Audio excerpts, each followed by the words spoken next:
New at 6, fallout from...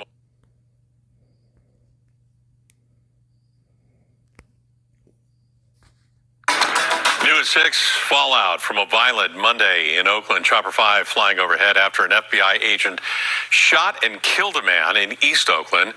And then within the next 2 hours, 2 others were killed. 3 others were wounded in 2 separate shootings. KPIX5's Andrea Borba live at Oakland Police Headquarters. Andrea, the string of shootings is prompting a lot of finger pointing tonight. It certainly is, Ken, and it extended beyond those numbers that you just spoke about. There was also another shooting, a stabbing, and another fatality early this morning here in the city of Oakland as city leaders try and grapple with and come to terms with how they can fix this crime problem. 3 people are dead and at least 3 others wounded after multiple shootings in the course of just hours in Oakland. The first happened at 3:15 near Burbank Preschool on 68th Avenue, leaving 2 people dead and more injured. Just 7 minutes later, a FBI agent shot and killed someone during an arrest with the U.S. Marshals Service.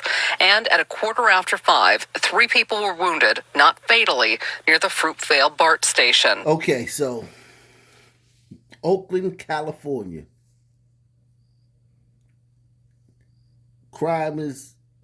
Murder and shootings, gun violence is out of control. Now, I'm not going to blame this all on the sun. You know, some of this is on burritos. So,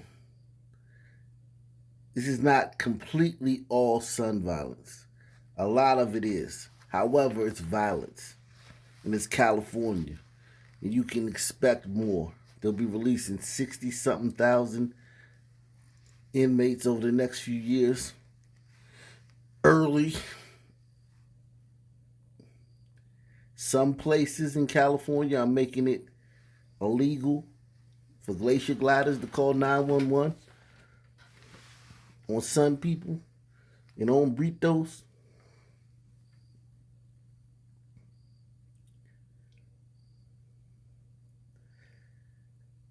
Listen, man. You get what you vote for. I do not feel one bit sorry for these people. In a scathing press release, president of the Oakland Police Officers Association, Barry Donnellan, dubbed it Bloody Monday. Stop the attrition. We're losing 10 a month. And provide these officers a sense of value and appreciation that they deserve as the dedicated public servants that they are. Noel Gallo, who grew up and represents Fruitvale on the city council, says the latest budget transferred some responsibilities like traffic, but didn't defund the department. Be accountable for the work we do, appreciate the fact that, we're here to serve the residents, because I don't need to come by to motivate you when you receive your paycheck. That should be the motivation you need to make sure we do our jobs. This scumbag says that the police don't need motivation. Their paycheck is the motivation to do their jobs. Well, there is something called morale, you piece of human filth. I mean, you guys have pretty much neutered your police department. You've raised them up as the main issue in your community. And the issue is that they're going around and hunting down and killing sun people for no reason. All the time. And it's like a big thing that they're doing this. And you guys are not going to stand for it. Are you serious? And then through all of that, they got to do their job because the paycheck is your motivation. Well, what if you, Mr. City Councilman, what if we blamed you? What if we accused you of making every law and everything you propose is to hurt sun people? And we put you on CNN and MSNBC every night. The Oakland City Council was this and that and that. And people were burning down things and yelling at you when they saw you in the streets. And people overseas were scared to come to Oakland because they thought that the city council was going to harm them, how would you feel if somebody told you, well, don't worry about all that. The check you receive is all the motivation you need to go to work and do your job? You'd be like, it's a little bit more nuanced than that, wouldn't you? Oh, it'd be nice, man. I respect my elders. Noel Gallo, who grew up and represents Fruitvale on the city council, says the latest budget transferred some responsibilities like traffic, but didn't defund the department. Be accountable for the work we do. Appreciate the fact that, we're here to serve the residents, because I don't need to come by to motivate you when you receive your paycheck. That should be the motivation you need to make sure we do our jobs. In a statement, the FBI didn't reveal much, including the name of the agent involved, only saying the agent was uninjured. OPD denied repeated requests for an interview with Chief LaRon Armstrong, who has been consistent in asking for more officers. Now, in a statement just a short time ago that we got from OPD, it says our department is stretched beyond capacity as we manage multiple critical incidents that have traumatized families and our community. Lives were lost due to gun and domestic violence, and there are many others who have suffered serious to critical injuries. This has filled up hospitals here in the Oakland area, Elizabeth and Ken, as, of course, the county is dealing with the COVID-19 pandemic and has sent officers running from call to call to call in the past 24 hours, often without any form of a break from the violence and trauma. Andrea, thank you. We're hearing from the family of a man who was killed in a crash over the weekend. He and another man had gotten out of their cars and were standing on the freeway arguing when they were hit by another car. Who thinks had they not gotten hit by another car that they would have pulled out guns and tried to kill each other? Hit one if you agree with that. Had they not gotten hit by that car, they would have pulled out guns and tried to kill each other anyway. We're hearing from the family of a man who was killed in a crash over the weekend. He and another man had gotten out of their cars and were standing on the freeway arguing when they were hit by another car.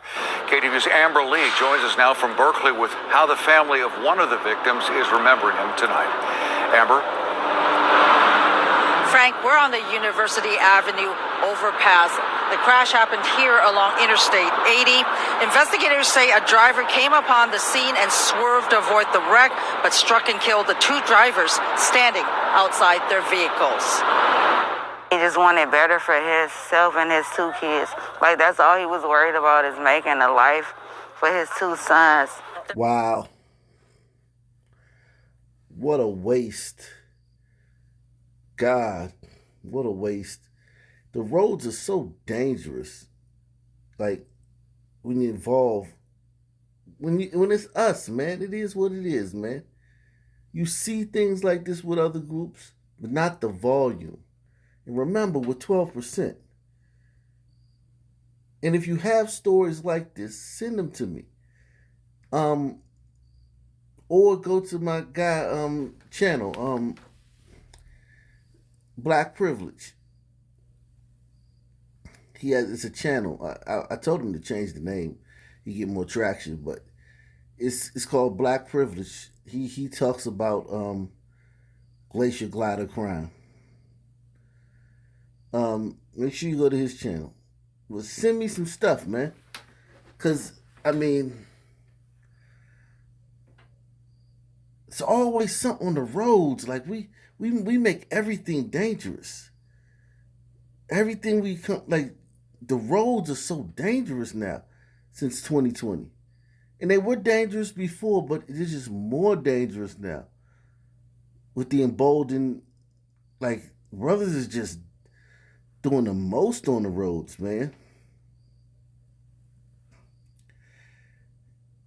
And just looking at this guy with his family, his kids, is just like, God, it's just like, what a waste, man. Standing outside their vehicles. He just wanted better for himself and his two kids. Like, that's all he was worried about, is making a life for his two sons. The parents of Keandre Allums say he was a great father, supporting his sons by working as a barber. The East Oakland native also partnered with his father to promote anti-violence through a nonprofit.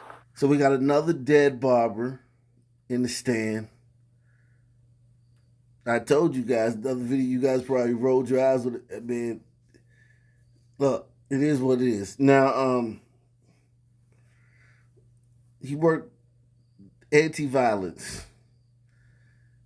And I don't know what that means. What does that mean? And it doesn't work. It's completely 1,000% ineffective. So I don't know what he was doing. But one thing we know is that it was completely and utterly ineffective. And it obviously, the one way we can know that is that he was arguing with another brother on the highway,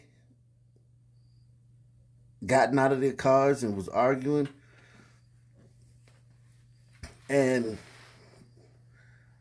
had that car not come along and taken them both out, they most certainly would have at least fought. There'd been a stabbing or maybe a shooting. I mean, most certainly. There's almost no way to avoid this stuff unless you punk out, take the high road, like a lot. Like, you got to take the high road a lot, too. And then when you do that, like, it's not like suddenly stop just because you took the high road. It's just very tough, man. My heart goes out to these brothers out here, man, because they're woke. They're, Floyd, if he was on the anti-violence, he was on the Floyd and all that stuff, and criminal justice reform and yada, yada. They woke,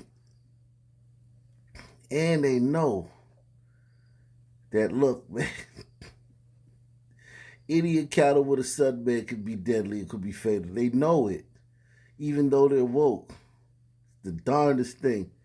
Say he was a great father, supporting his sons by working as a barber. The East Oakland native also partnered with his father to promote anti-violence through a nonprofit.